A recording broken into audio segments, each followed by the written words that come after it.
Joseph Campbell of Gas Free Seneca.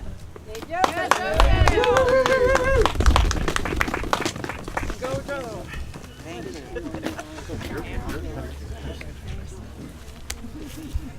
I just have a brief statement I want to read here. Gas Free Seneca has said time and again that we are not the organizers of these protests. So we were dismayed when a supporter of Sheriff William Yesman posted his recent comment on our Facebook page, the implication being that we are behind the arrests. More disturbing than that is what Sheriff Yesman himself has more than implied, that some peaceful protesters, from young mothers to local business owners to grandmothers and grandfathers, are a threat and are putting the residents of Schuyler County at risk. While we understand that Sheriff Yesman is frustrated, perhaps he should realize that those who are risking arrest are also frustrated at the utter lack of representation that they are getting from their elected representatives and the agencies that regulate these projects. Yes, amen. People are being arrested for trespassing, but it is Houston, Texas-based Oil and Gas Corporation which is the true trespasser here.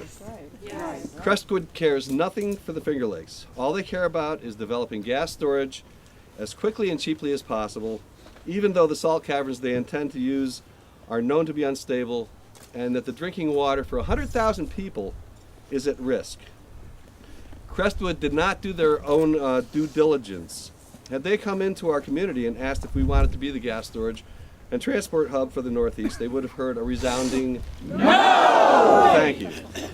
While we admire the sheriff's restraint in handling the situation, all he accomplished by publicly chastising the ordinary people who are taking these extraordinary measures is to further polarize the community.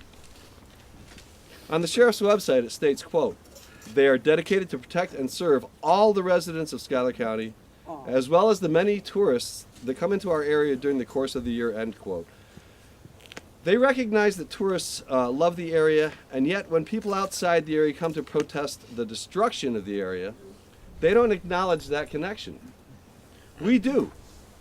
And this is why we have been championing this issue as a regional battle, not just as a local one. Right, Will? That's correct. It is telling that Sheriff Yesman admits that some peaceful protesters tax the resources of the county. What will happen when a semi-truck hauling propane careens out of control on a snow-covered road? Or a catastrophic train derailment occurs on the Spindley Trestle, the 80-year-old trestle spanning the Watkins Glen Gorge. 2 years ago, there was a minor accident involving a propane semi-trailer truck, and it closed down State Route 14 in both directions for hours while emergency crews tried to determine whether it was leaking. Part of the job of the sheriff is doing triage, as Sandra stated. A peaceful protest is not a 911 emergency. If a UPS delivery truck, a truck full of chemicals, or a septic tank service truck can't access the site for another hour or two, Crestwood can wait.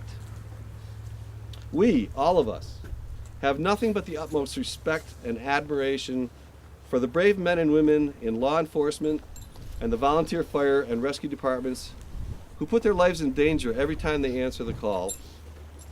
We fear for their safety if these dangerous gas storage projects are allowed to proceed. In closing, we implore Sheriff Yesman to continue to exercise restraint in handling the protesters, knowing that they are only doing what they believe is their sacred duty, and that is to protect Seneca Lake, the Finger Lakes region, and our homes. Thank you. Yeah.